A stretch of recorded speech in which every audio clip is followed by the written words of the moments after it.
All right, another one of these videos. This one is for my top 5 most disappointing or just didn't like it books of the year 2024. So let's start out in no particular order, right? I read a lot of books. I'm at 77 right now. I'm not over the 100, but I've read a few books, a couple dozen this year of 2024. It is currently what, it's the 18th of December. So, out of 77, bound to be some stinkers, right? And let's go with the first of those stinkers, and that being 16 Ways to Defend a Walled City by KJ Parker. Now, I went into this, good reviews. The review from Matt's Book Reviews is really what put me over the edge on it. And I wanted to, see a fantasy version of Constantinople getting defended by, a combat engineer and what he comes up with in doing so. And what it turned out to be, if you want to see all these have their own reviews on the channel, where I go a little bit more in depth, but with this one, I'll just keep it short for all of these, and it was cartoonish, and the main character kind of didn't live up to what I wanted him to be. He was kind of just goofy. He didn't feel like a combat engineer or an engineer or a soldier or any of that. He just kind of felt like a goofball. And the story was lackluster. The characters were all lacklusters. Everyone's a cartoon. The conflict was cartoon. It was all just a disappointment, and I wouldn't recommend this book to anyone, really. All right, next being on this list is going to be Assassin's Quest by Robin Hobb, the third in the Farseer trilogy. Now, the first book was slow, monotonous, wasn't really happy with the first book, Assassin's Apprentice. Second book was really solid, a really good jump up from that first one to be an actually good book. Now, the third book to end the trilogy was a letdown. It was well written, but it was a super slow book, overly long, lots of bloat in it. But the thing that killed it, that made it actually like a bad read for me, was that ending, the last 10-15% of the book, where you figure out really most of the mysteries that have been built up in this trilogy, like the big one. You find out what happened, what's going on, what is the real deal on this.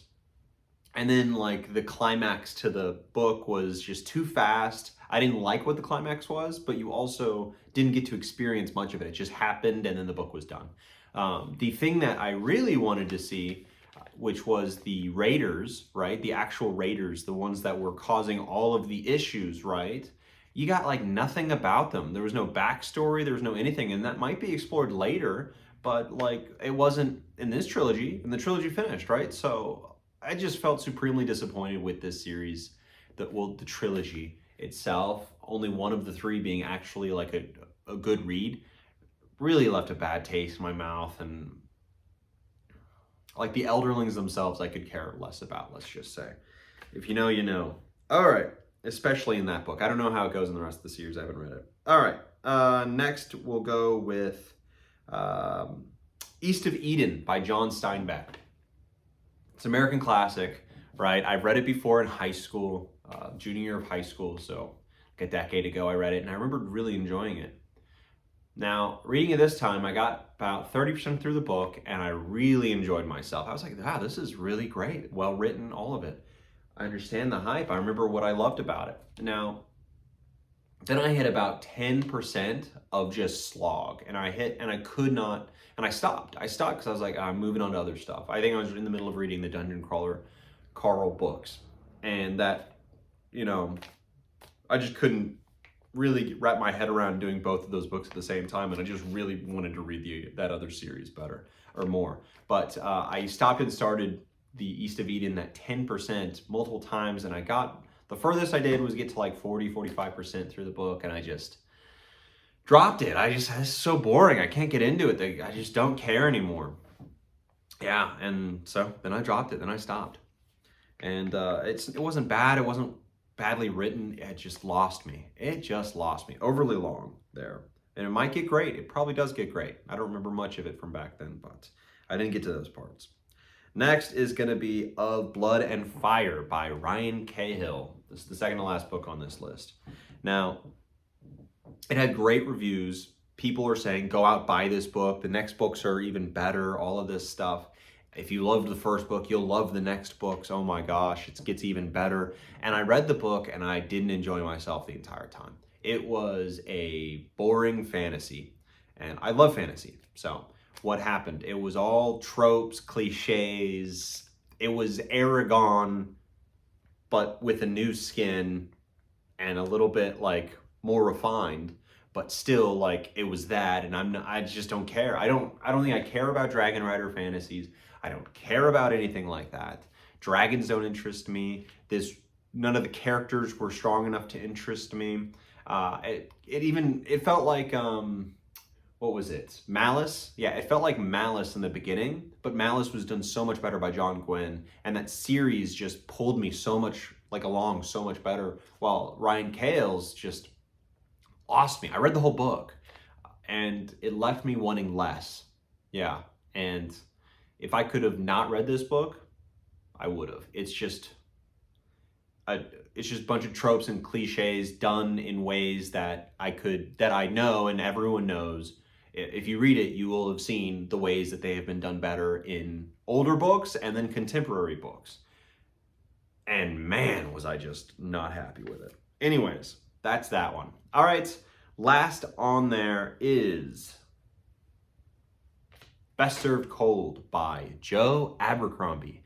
Now, if you've watched any number of my videos, especially on any of my fantasy reviews, right, I constantly have Joe Abercrombie as a benchmark, right? Whether it be characters, story, the world, grim dark, that kind of stuff. And he's a great benchmark. And I always mention he's a great benchmark because he's a skilled writer. The characters are always just really, really solid, unique, really good.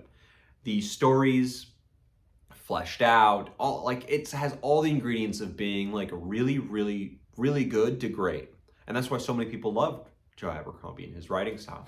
But his nihilism just throws me off, and I end up hating his books. And Best Served Cold is the perfect like representation of that, in which all of the main characters had their own voice and were unique, and I hated every one of them.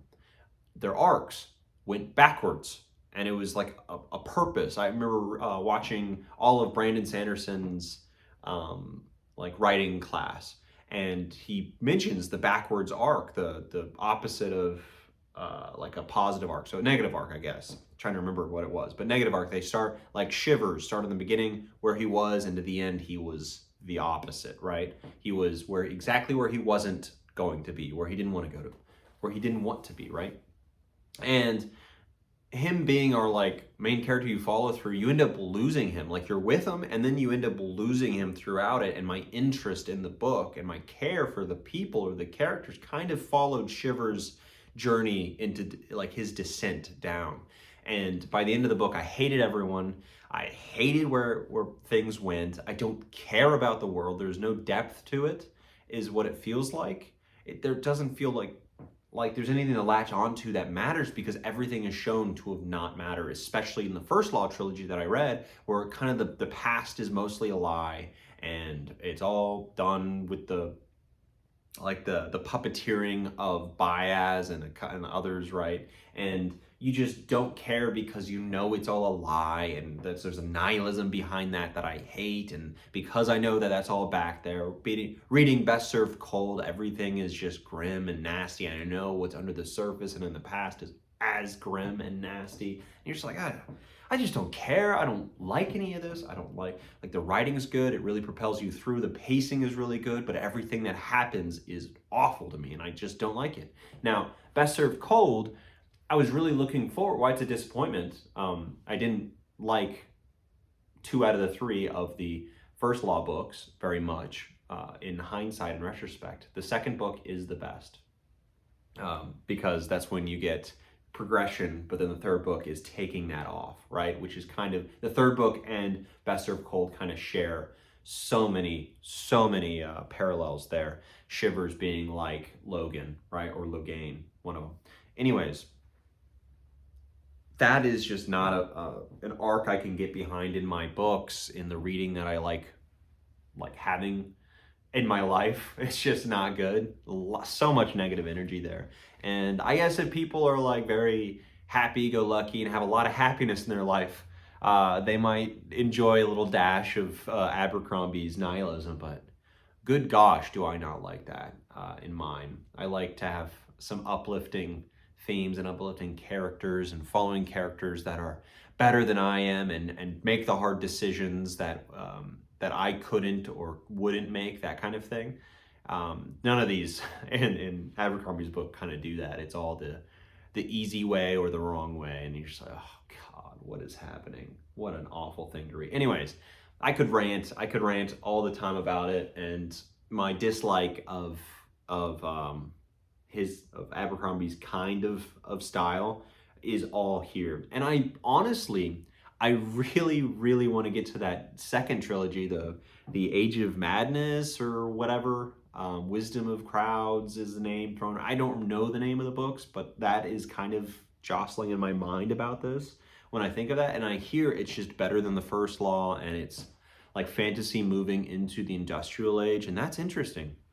You don't see that, and it'll be very often, and that'd be interesting to read. So I kind of want to get there, right? But I don't know if I can. And then you have the Heroes, which is like a war tale, is a standalone, and then you also have the